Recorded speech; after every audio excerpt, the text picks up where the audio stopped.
Hypixel Skyblock punishes you when you mess up a profile. College is worse. Whether you're in high school getting ready for college or already a college student, this video applies to you. In the next 15 minutes, I'm going to share 10 specific tips that move your school life and your future in a better direction. I finished my first year of engineering while grinding Hypixel Skyblock and growing a 6-figure business at the same time. I learned what helps and what wastes years of your life. Getting into number 1, most quote-unquote friends are disposable. Now, before you get mad at me for this, just hear me out. You see, in high school, you're stuck with the same kids for 4 years, right? And then when you get to the workplace, you're stuck with the same coworkers for many years.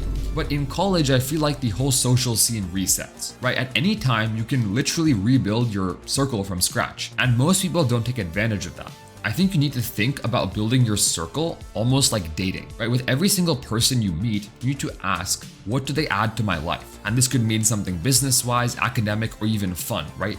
Does this person give you energy? Does this person make your life better? And if the answer is no, you need to be very decisive, right? You cannot drag people along out of comfort. You need to drop them and start scanning for someone new quickly. So that's why I say people are disposable in that sense in college. You can treat it like dating. You can test people, swap circles, pivot fast, because the people you surround yourself with in college have the biggest leverage on your life. Now, straight into number 2. Classes are harder, but it's easier to do well. Now, first of all, I want you to get it out of your head that college classes are somehow easier than high school. I heard this all the time in high school, and it's just not true. The material is harder, it moves faster, and you'll get buried if you don't adapt. What is different is that college classes are way more predictable. Professors basically hand you the exam formula if you're paying attention. So for example, I took this physics class that's notorious at my school. The average grade in this class is a C. And the first lecture, the professor said, rework my lecture problems until you can solve them without looking. And he probably said this like 5 times. And sure enough, our first exam was almost identical to his lecture problems. In high school, our review packets were basically just suggestions, at least in my school, right? The real exams were full of trick questions, curveballs. In college, you have to understand that professors don't have time to reinvent the wheel for all 300 students. They're just going to recycle what they already teach because they're more interested in their research. So yeah, classes are harder, you're willing to study more. But doing well is easier if you listen for what your professor repeats, actually focus on their examples, and like basically memorize review packets. That's the formula to beat the average. And using this, I actually got a higher GPA in my engineering classes in college than I ever got in high school. So that's a bit of proof there. Now, tip number 3, you must have a TMS or time management system. This might sound boring, but it's probably the most important tip in this entire video. So pay attention. In college, you are busy as hell. If high school felt busy, you have not seen anything yet. Between classes, clubs, assignments, and also trying to have a social life, you will drown unless you build systems to block out distraction. You can only fulfill your potential if you protect your time. Now here's a trap. At the start of the year, you have a lot of motivation, right? You feel fresh, you want to prove yourself, and for the first few weeks, I guarantee you will stay on top of your classes and everything. But then real college life kicks in, right? Assignments pile up, exams are just coming faster and faster, and your friend group also wants to hang out, and suddenly you are behind. And when that happens, you think the problem is a lack of motivation. But it is not. It is your systems. There's a great book, you probably read it. It's called Atomic Habits by James Clear. And in this book, he says, do not rise to the level of your goals, you fall to the level of your systems. And in college, distraction will eat you alive if your only system is relying on willpower. Now, I struggled with this hard in college, right? I would sit down for physics homework, and then within 10 minutes, I was on YouTube or Reddit. I told myself I was going to study, but my environment was built for distraction. And every freshman I know falls into the same loop. Work feels overwhelming, so you procrastinate, and then you feel guilty, and then you distract yourself even more. And before you know it, you've wasted weeks and you're behind. Now, one of the simplest systems you can build to change this is a screen time blocker. If you think about it, your computer is probably the #1 source of distraction in college aside from your phone. You can have the best intentions, but if YouTube or Reddit is 1 click away, you will lose hours every single day. And a blocker takes that choice off the table. Now the problem is most blockers are pretty dumb. They either block everything or they do nothing. And they cannot tell the difference between productive work and wasting time. And that's why I'm happy to announce that over the last 3 months, I've actually been building my own screen time blocker, and I'm calling it Hotslicer. It's a screen time blocker that actually looks at what you're doing, not just the site. So if I'm on YouTube watching a calculus tutorial, it stays open. But if I'm watching a Minecraft video and I'm supposed to be studying, it blocks it. And everything it does is aligned to a set of goals I set for the day. Now, I'll be honest with you, this app that I built changed my life. I've gained back over 15 hours a week, every single week since I started using it. That is like an extra class or a part-time job, or all the time you need to hit the gym or stay on top of school. And over 4 years of college, that's literally years of your life. Now, the reason I'm telling you this is because the first year sets the pattern in college. If you let distraction define your systems, that sticks. But if you lock in from the start, you'll be ahead of almost everyone else around you. I do not want you to waste that one shot you get at starting right. So just for you guys, I've opened up this app that I built, Hotslicer, for you guys to try. This is not a sponsorship. I literally built this for myself because nothing else worked. And I promise if you actually set this up and use it, you will feel the difference within 1 week. Now, number 4, roommates matter way more than you think. Now, I know a lot of you probably already picked your roommates, but the real advice is do not confuse boundaries of roommates with friendship. So you're friends with people you respect. And if your roommate sucks, you don't have to be their friend, right? When I started, I was pretty lucky in college. I found my roommates on Instagram, they all seemed chill, and to be fair, I didn't really know either of them before college. They were new people. But the first week, we set strict ground rules with each other. And because of that, things worked. Over time, we actually became really good friends. My roommates became some of my closest friends in college. But the key was that our ground rules came first, then our friendship followed. And here's why this matters. In college, your dorm has to be stable. It's the only private place you really have. So if it's chaos, you cannot function. You're in a small space, and whatever your roommates do bleeds into your life, even if you don't notice it. So in my case, I like to sleep pretty late, and one of my roommates liked to wake up really early. So there were nights when I was up way too late, and you know what? He called me out. He told me to shut down my computer and move to the lounge. And I respected that, and in return, he respected what I needed. That's how it works. So the takeaway is pretty simple here. Set ground rules with your roommates and really enforce them. Be strict with your roommates. Do not do like our Gen Z chill thing where you can't just let everything slide. Your room is really important, and if you don't protect it, the rest of your college life is going to fall apart. Now, for number 5, dining halls are OP. Now, here's the reality. Regardless of the food quality, most people in college eat completely alone in silence in the dining hall, just scrolling on their phones. This happens consistently after 1 or 2 months. If you look around, it's like a scene out of WALL-E, and I fell into this too. My second quarter was pretty rough. I drifted away from my first friend group, and I ended up eating most meals by myself. And honestly, it was pretty depressing. What I eventually realized is that the dining hall is the easiest place to meet people in college. Everyone has to eat, and nobody wants to be the person always sitting alone, but most people are just scared to make the first move and talk to someone. So here is a system I started using that was transformational. Every meal at the dining hall, I sat with someone new. Now, I know this sounds like the most difficult thing ever, so here's exactly how you do it. First, when you walk into the dining hall, look for people who just sat down with their food, right? Don't pick someone who's almost done eating because they'll leave right away. Now, I want you to walk up before getting your food and say, hey, is this seat taken? They'll say no, right? And then say, mind if I join you? I've never had someone turn me down ever, not even once if they're alone. Now, from there, get your food, come back and then keep it simple. Ask their name, ask where they're from, and if there's multiple dining halls on campus, a great question is, which dining hall do you usually eat at, right? These are tiny openers that are enough to spark a real conversation. Now, if you do want a full breakdown on how to actually talk to people and keep these conversations flowing, I actually have a whole video on social skills. I'll link it up here in the description. You can watch it after that. But yeah, doing this one thing changed my life. I met my entire current friend group this way, and some of them are literally now helping me lead our school's entrepreneurship club that I run. None of that would have happened if I kept eating alone. So don't waste meals scrolling on your phone, use the dining hall, and if 9 out of 10 conversations go nowhere, that 1 in 10 could actually define your entire college experience. That is what I noticed. All right, advice number 6, join just one club. In high school, joining 5 or 6 clubs kind of made sense, right? They were small, low stakes, and honestly, half of the time it was just resume padding.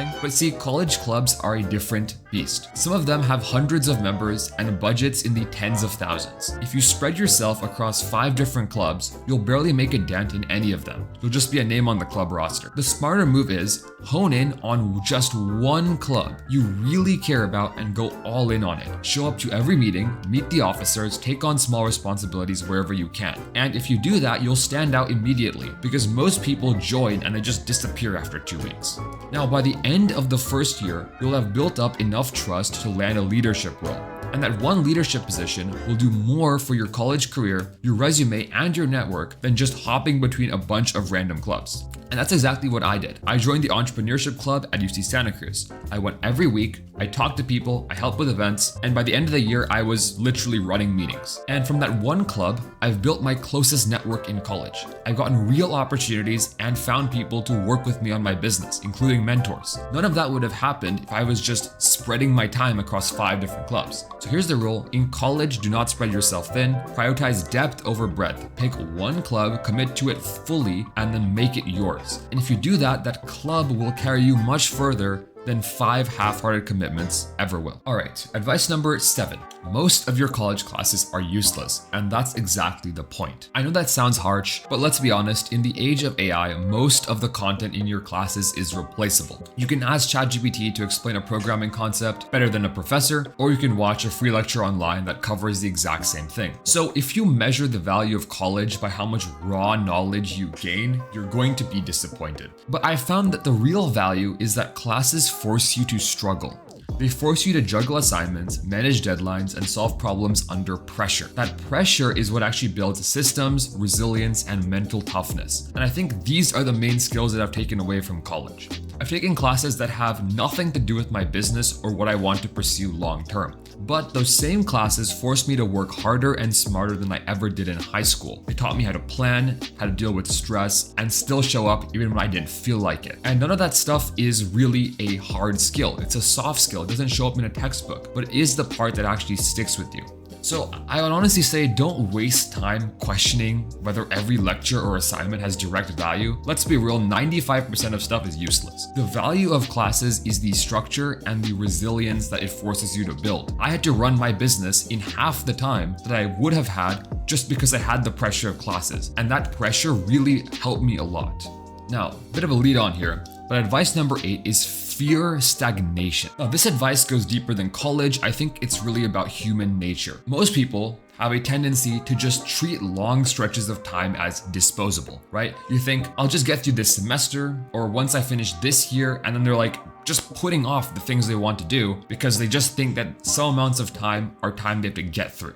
And what happens is you end up coasting. Weeks turn into months turn into years, and once you kind of solidify this mindset, it's hard to break it. And I caught myself doing this in high school, right? There was long stretches where I wasn't building anything, I wasn't prioritizing, I wasn't strategizing. I was just waiting, right? I was waiting for applications to start, I was waiting for college to start, I was just waiting for the next thing. And looking back, sure, that time was fun, on paper I had a lot of fun, but it really is the times that I regret the most because nothing from that time mattered, right? I just floated. So when I got to college, I told myself I would not repeat that mistake. And I've seen the difference. Most people, they treat freshman year as disposable, right? They're saying, oh, just a year where I'll settle in, I'll explore my options, and I'll start later. But this later never comes, right? If you treat your first year as a warm-up, you've already lost 1/4 of your entire college life.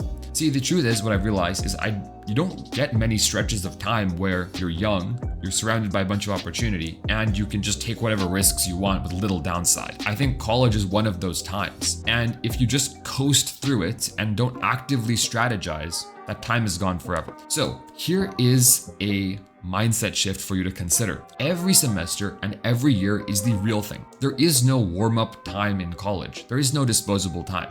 If you ever feel like you're just going through the motions, if you ever feel like you're just saying, oh, I need to get through the next 2 weeks or get through the next month, that is evidence of stagnation, and it will bleed into every part of your life. You see, it doesn't really matter what you did in high school. College resets that bar. No one really cares. What matters is if you keep building now. So don't settle, don't wait for the next thing, because the next thing never comes if you coast. Now, advice number 9, hot take, but parties are the biggest scam in college. I'm not saying you can't have fun. You should go to a couple just to see what they're like. But once you've seen it, don't fall into a cycle. Because if you actually pay attention, parties are not about socializing. People aren't making new friends, they're not building connections. Most people are just clumped up with the same people they already know, and the only thing that really happens there is people fiending for alcohol. I remember one party where we literally wasted 30 minutes on the bus, then had to walk another 30 across the city. Then we got in too early, so we went to this weird club place and took pictures until the party started. Then we walked another 30 minutes to the party. It was in this spa sauna place. And then when we arrived, there was no music, no vibe, nothing. It was just a bunch of people, like 1,000 people, just shuffling around trying to find the nearest bottle. Now, some of my friends snuck a shot or two, and that was the highlight. We literally spent 5 hours for this, for my friends to get a few shots, and we headed back. And this is a consistent reality with parties. So yeah, go to a few, get the experience. They look fun enough on the outside, but do not get trapped in a loop of drinking, partying, forgetting everything, and then wasting the next day, because it really isn't worth it in the long run. You may disagree with me, but this is number one. All right, advice number 10, be excited. You see, in high school, most days felt like a slog. Right? You woke up, you went to class that you didn't want to be in, you came home drained, and you kind of just counted down the hours until the day ended. I'm sure you've experienced this. I felt like this every single week. And it was depressing because you kind of feel like you're waiting for life to start a lot of the times. I think college should be the opposite. No one is forcing you to be in college, right? You picked it, I hope. You're learning things you actually care about, again, I hope. And you're surrounded by people your age in an environment that has, I'd say, more freedom than you'd ever have again. And due to this, I think there's zero reason to treat college like something you just get through, right? The truth is you're going to work a lot harder in college. I've genuinely worked more in this first year here than all 4 years of high school combined, no exaggeration. But the difference is it doesn't feel like punishment to me anymore. It feels exciting because that work that you call slowly transforms into things that matter. It transforms into clubs you care about, projects you're proud of, and people you actually want to spend time with. So I'd say this past year has definitely been the most fulfilling year of my life. And it's not because everything was perfect, but because I approached it with energy, right? Even hard days felt worth it because I wasn't dreading work. I wasn't resenting assignments. I actually liked the bigger picture of where I was headed. And I think that's the mindset I want to leave you with. Don't let your college life become another 4 years of waiting for the next thing. If you can wake up excited, if you can treat every day like an opportunity instead of just a chore, I think you'll get more out of the years of college than anyone else around you. And I've only been here 1 year, but I truly think that's the difference that separates a forgettable college experience from, I'd say, the best years of my life. I definitely had one of the best years of my life last year. So that's 10 pieces of advice for your first year of college. If you take anything away from this video, it's that your systems decide everything. That's why I built Hotslicer. It's free to try, the link is in the description. Download it, set it up, and don't waste your first year drowning in distraction. You only start college once, so make sure you start it right.